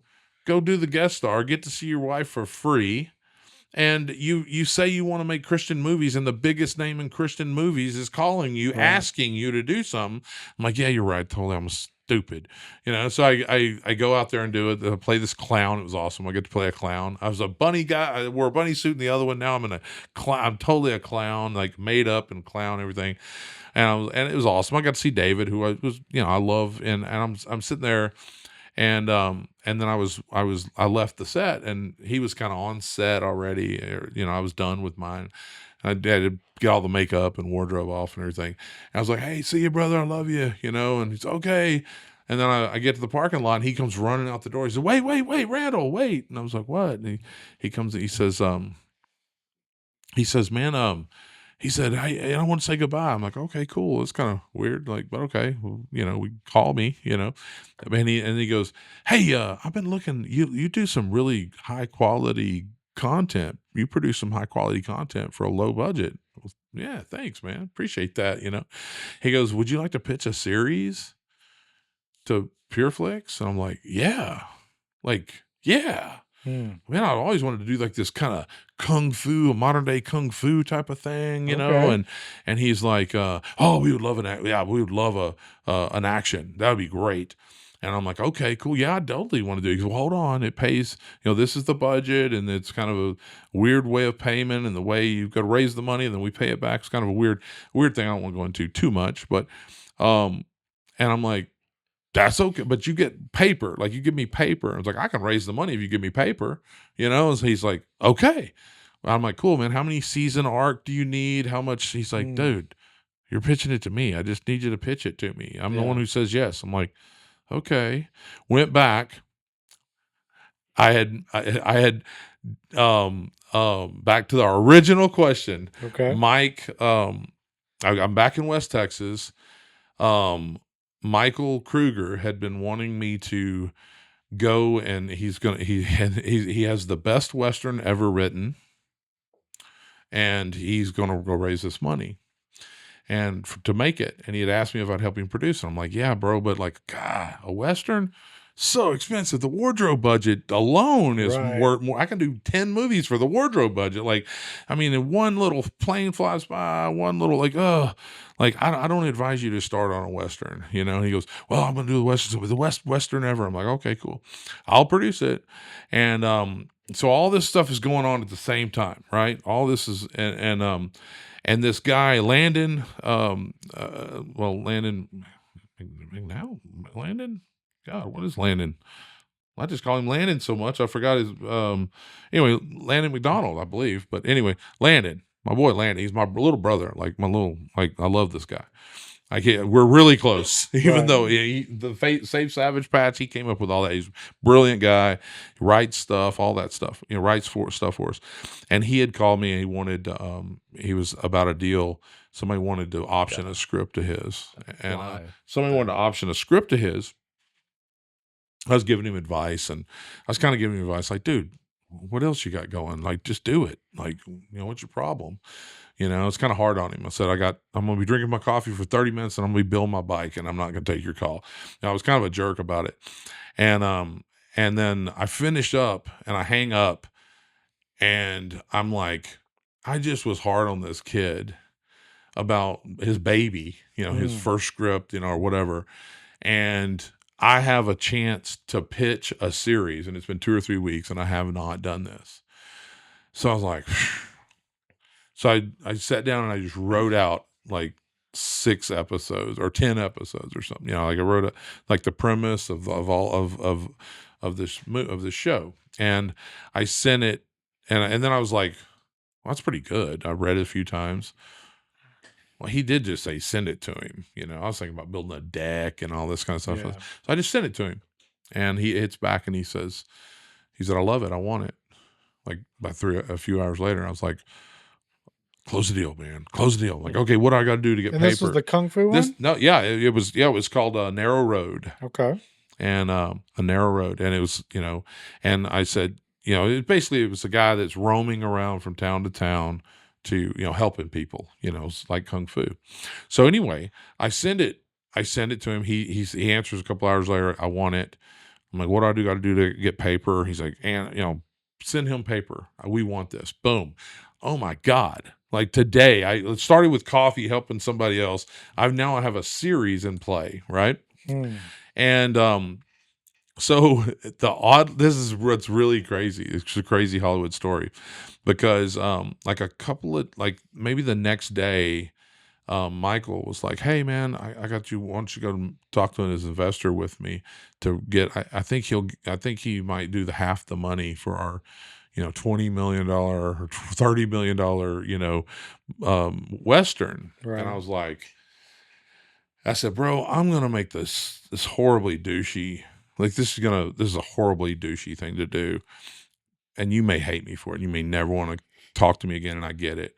I said, but instead of going and, trying to get half the money for this movie, and you're still looking for the other money for the movie, for a Western that may or may not make money, that's a long ways away from making money. I'm like, what if we just swapped it out? Because I actually just got a green light for a TV show yesterday. He didn't know it just happened literally from coffee to coffee, between coffee and beer, So I was like, I just got I just got this green light. And why don't, instead of trying to get half of the money you need, which is a lot of money, why don't we just go, because this deal is like $500,000 and he gets a guaranteed return, it's papered, and he was, and I said, and I have an idea on the direction I want to go on the first episode, and it's going to take place on a ranch, and you could be the rancher. And I know you want to be an actor again, because he had been an actor before, in Hollywood and everything. And I said, that's it. And I understand if you never want to talk to me again, because that's a big switch up. Yeah. Hey man, will you help me go get this $20 million? And it was like, instead of that, how about you help me do mine? Because it's a totally douchey thing to do. But you were honest. My intent was on it. My intent was Yeah. actually like, dude, have a happy investor, before you try to get $20 million. And I said, it just so happens. And Michael had been telling me that the Holy Spirit told him that I was going to get him back into acting and teach him to be a producer.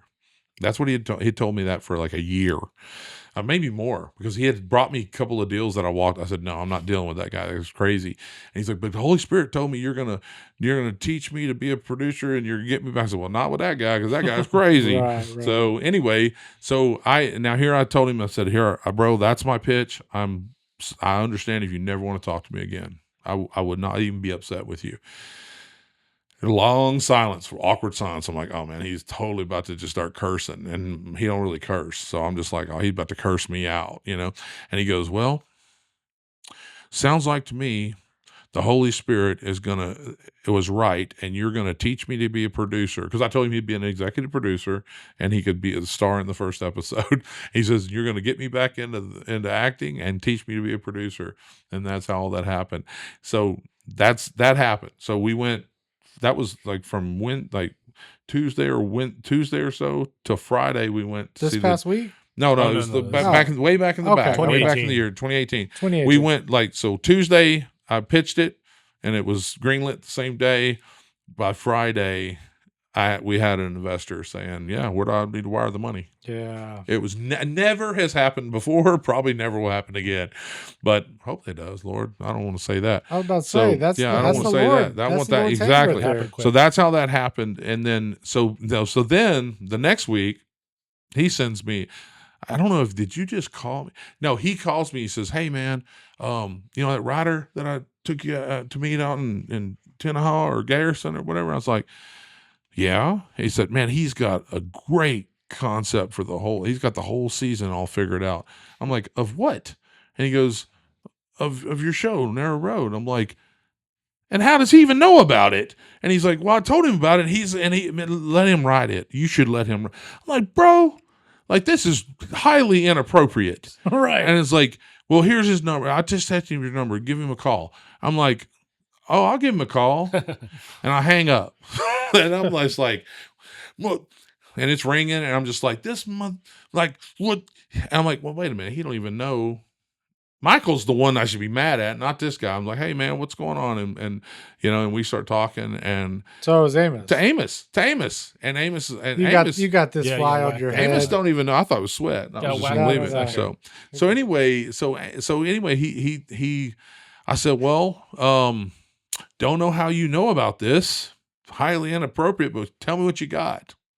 And he reads off, and I'm like, "Dude, I went from like wanting to, I instantly wanted to just like scold him and like, all this stuff to like, well, I'll be damned." That is, how quick could you write this season?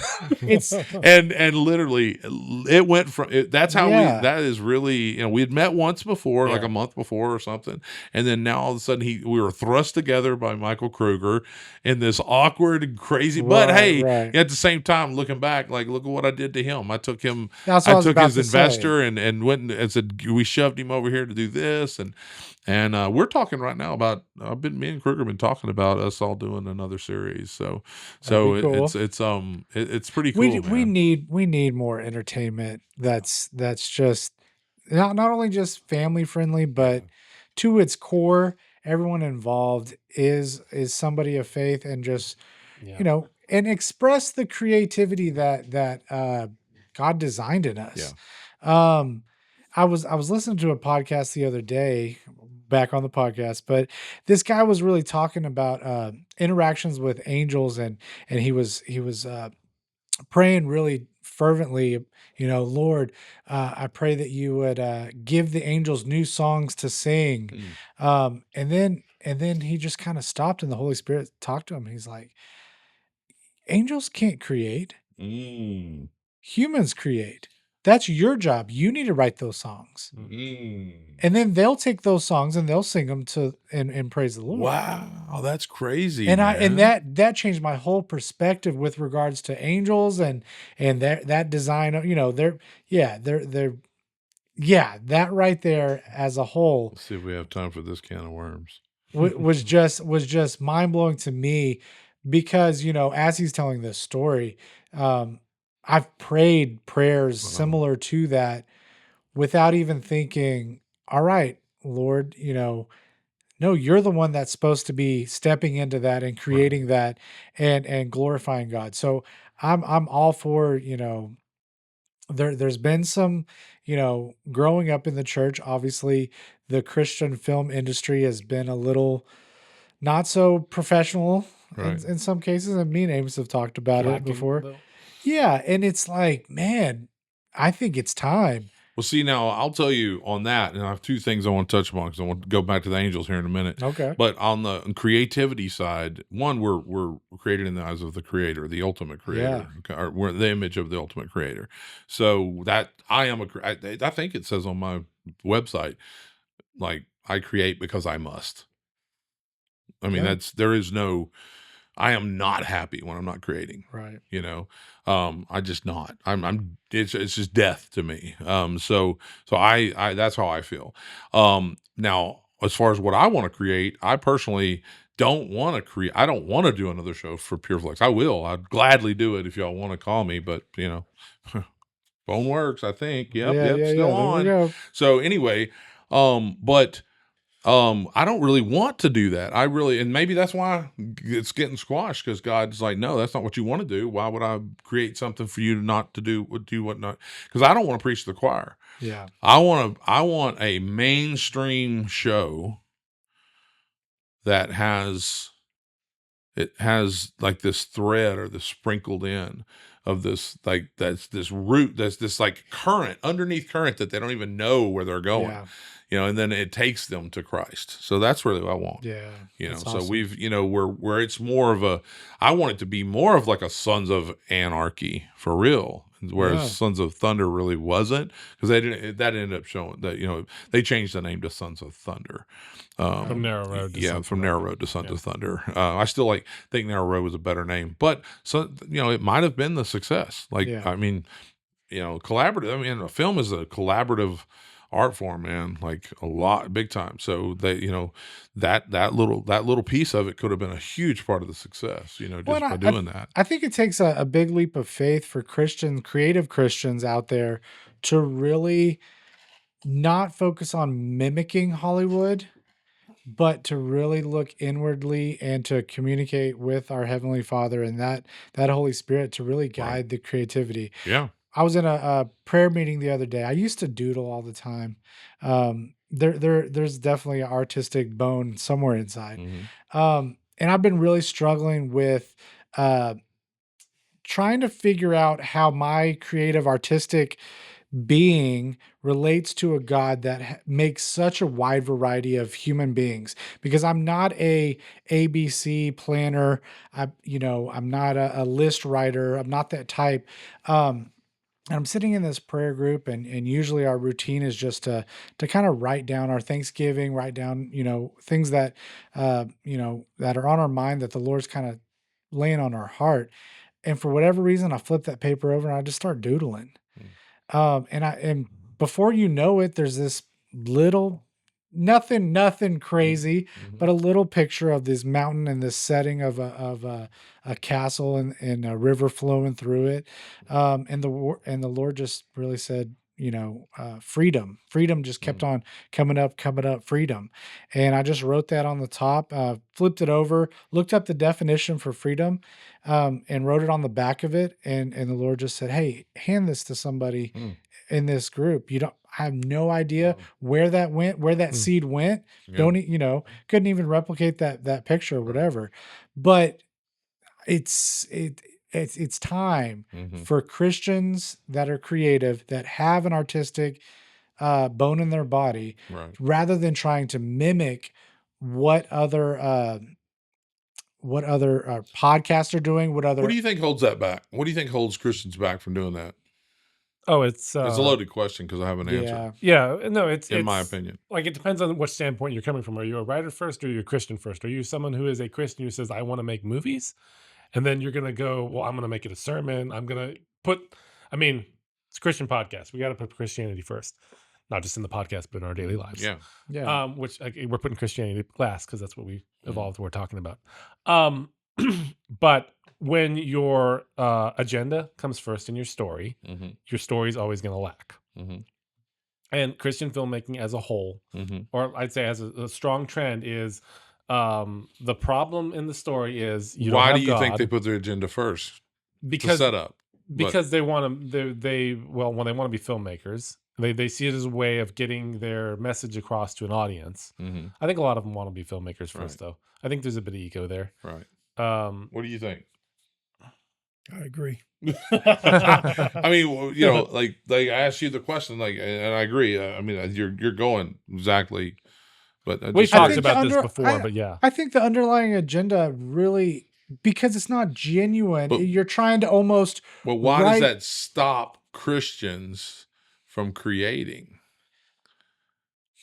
What actually stops the Christians from creating? If it depends on, again, what is your goal as a creator? Is your goal to create a good story? Are you inspired to create a good story? So now, or to glorify God? I think you're. So I'm gonna make a accusation. Okay. against us as Christians. Okay. Not necessarily us. I think we need more of that. But I think that Christians, the Christian audience, is so freaking judgmental that creators are scared to create and fractured. I think if you have an idea, back to your denomination, like I have an idea to do. I called it R-rated Christian films for about 15 years. I want to make R-rated Christian films. Now I call it covert ministry. Okay. And I only call that because I heard that in a meeting. Gordy Bunch in Woodlands, he called it covert Christian. I'm like, oh, that's so much better than R-rated Christian films. Right. So I started calling it that covert ministry. So what I mean by that is really R-rated Christian films, or at least PG-13 films. It's films that aren't Christian films. I want to make films that aren't Christian films that have a message, because I don't see the huge benefit. I mean, other than I do. I'm all for PureFlix. I'm all for TBN. I'm all for anybody out there making I love what the Kendrick brothers are doing. I prefer, me personally, what the other brothers, Kendrick and the Irwin brothers are doing, because they're making great movies. Right.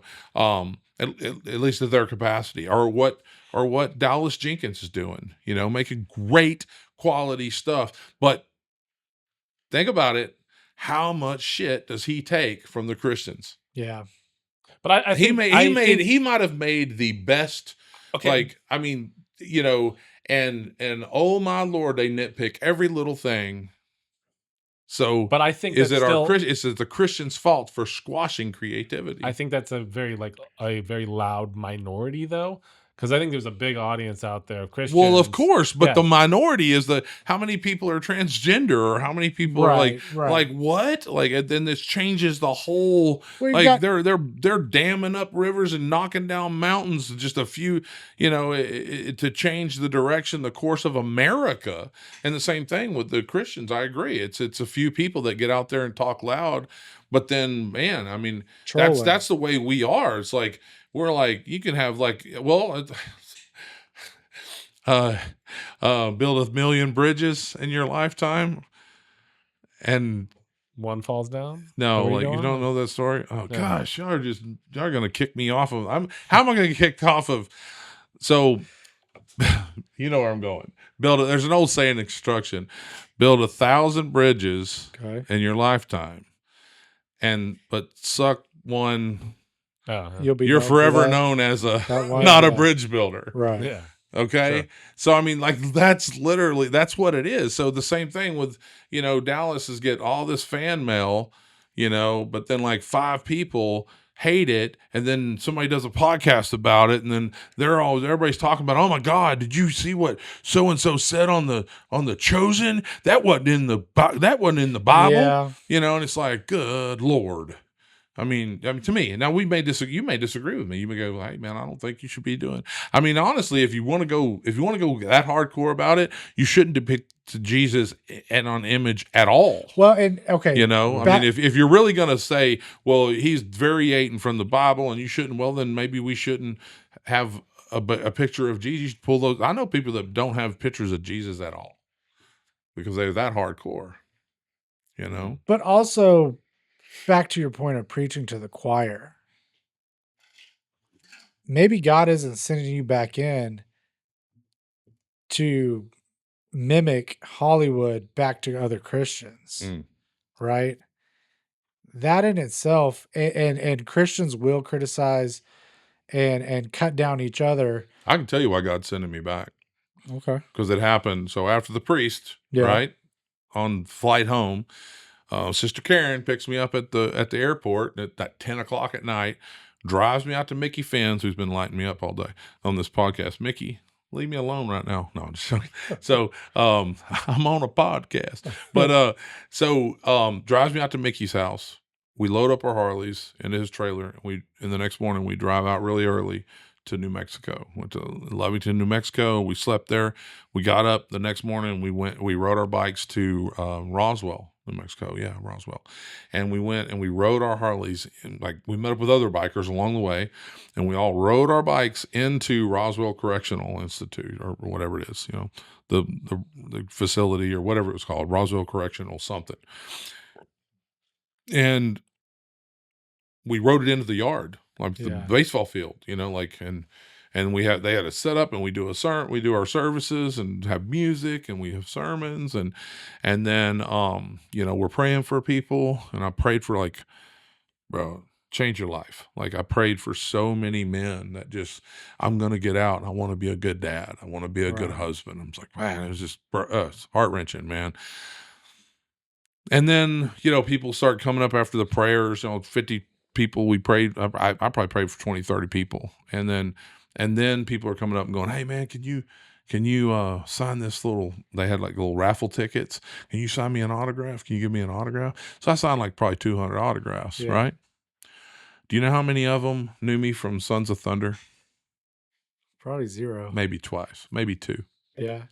Every one of them's are like, man, I can't believe I got the cock meat sandwich guys, thing, or I can't believe I got the, they're all excited because like, Fat Gandalf, sign me, look, and it's like, so then I'm 2-hour ride back to Lovington, New Mexico, talking to God in the land of enchantment. The sun is just a golden hour. Oh my God. It was like, I was like, why aren't we filming this? This is awesome, And God's like, and I'm like, I get it, God. I get it.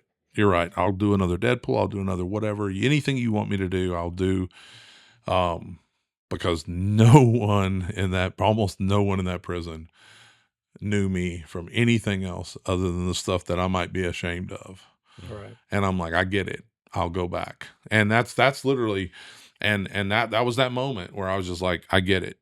I'll do it. I'm sorry. I am sorry forgive me if I have hindered what you're trying to do at all.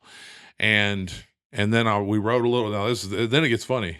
You're laughing because we ride a little bit further, and I'm like, it's kind of cool, Lord. I go from humbled, like I'm like, oh yeah, Lord, I will do whatever. I'm sorry, Lord. If I could pulled over and not messed up the ride, I would have bowed at his, just before him. I was so humble, and then I'm like, kind of cool. I mean, I was in New York at the biggest premiere, and next day I'm riding into the Roswell Correctional Center. It's like kind of like that shiny lure, ain't I? Like you're sitting that shiny lure just catching them fish, huh? And he's like, nope, you're my stink bait. Oh, I like that. And I was like, yeah. Sorry, Lord. You're right. Like because actually, the only reason I can be Saved Savage, and we haven't really talked about it, or maybe you heard, but it's just the savage stuff I've done, back in the day, and even the savage stuff I continue to do. I mean, I tell every time I'm in prison, I'm like, man, I'm one altercation at a traffic light away from being right next to y'all, because, I mean, it's just somebody swing on me and I swing on them. Their head hit the curb, and I'm doing 6 or 8 years. You just never know. And so, and hope that I wouldn't do that, and I would turn the other cheek and all that. But I'm just saying, you just never know. Right. Catch me on the wrong day, but yeah, that's what. So I know that's why God is sending me back. Not to go do Hollywood stuff. I mean, not to mimic Hollywood, not to try to. See, I've been trying to I wanted to create something away from Hollywood, Christian Hollywood, and all that, or, conservative Hollywood, whatever, and, I just don't, I'm like, okay, Lord, I was trying, and I'm not saying that all of that might happen, by the way, once I yield to him and actually do what he told me to do. He's like, well, that's a good idea. Maybe that'll happen someday, but I didn't tell you to do that, boy. Like, I didn't tell you to do that. My dad used to tell me, don't worry about the mule, son. Just load the damn wagon. No, not on the farm. Like, we weren't like that. He was a plumber, but it was just a funny story. Like, don't worry about the mule, load the wagon. It's so awesome to have a father that is patient. A hevenly father that is patient. Well, I was about to say, because my dad wasn't very patient. My dad would be like, get that damn wagon loaded up, boy. Although we may, walk our own path, thinking we're doing his will, he'll patiently just like a shepherd, Come Crazy. on. Come back over. I don't understand it. Sometimes patiently. Sometimes he hits I you with a don't understand 2x4 too. I've been hit with a lot. Yeah. I've been hit a lot. I mean, I've the whole crushing, like it was I forgot his name, and he wrote a book called Crushed, and it's just about the crushing process, like the grapes. You crush all the juices out, and then you make the wine. So it's like, and then it was actually even he was saying, and it's so funny because I'm not a huge fan of his, but I think it was T.D. Jakes that wrote that book. It was, and but he was like, once the crushing's there, you're like, all right, there's nothing of me left. We're done. Oh no, There was a little more. no. Now you're gonna rot and ferment and bubble and So it's a crazy. I mean, it's a crushing, man. So for me, it's been like, I'm sure he just gets a little slapped, a little nudged around, like because he's such a good son. But well, I'm excited to see what these next couple of years hold. yeah, me too. It's gonna be awesome. So your new club name is Stinkbait? No, I'm gonna call you from now on Stinkbait. Thankfully, they called me OG Randall. They call me OG before that happened, so I don't get stuck with Stinkbait. So I'm never putting it on there, guys. I'm just saying. Stinkbait. I mean, I don't care if y'all hashtag it all you want, but I ain't putting it on my cut. But You got anything you want to shout out, plug, anything like that? Oh man, just Saved Savage Ministries. Yeah. We got a big. Is this going to air this week? No. Okay. Well, doesn't matter. No, you won't make it. No. I'm sure the fundraiser will still be open, right? You can still afterwards. So we got a big weekend of fundraisers. GoFundMe. I'm not going to talk. Like that. So I don't know if I guess there is. I don't know. Is there a fundraiser, a Gifts and Go for Nitro, or I'm not sure. I don't know, this weekend or last weekend, whenever you see this, whenever he gets it edited, we're doing that fundraiser for Nitro. Richard Kimes. You can find that on my Facebook. I'm also this Sunday we're doing a Saved Savage at a fundraiser, which is at a bar. It's like an all day kind of music fest at Tri-City Beach Tri-City Brewery in Pasadena, and it's for Jake Bush's mom who has breast cancer. So we're doing a fundraiser there, and that's going to be really, a cool get together for a horrible reason to have to do it, so look up those fundraisers. Look up Saved Savage Ministries. Yeah, real quick, tell us what Saved Savage is. Saved Savage Ministries is our bar ministry.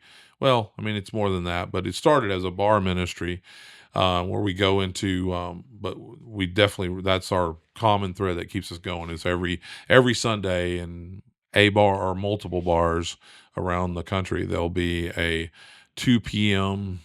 unchurchy church service at a bar, So that's what we do, our Saved Savage Sunday services. So you can find that on Facebook, Saved Savage Sunday Service, or Saved Savage Ministry, or Saved Savage Bay Area, Saved Savage Piney Woods, yada, yada, yada, the other tribes, and SavedSavageMinistries.com.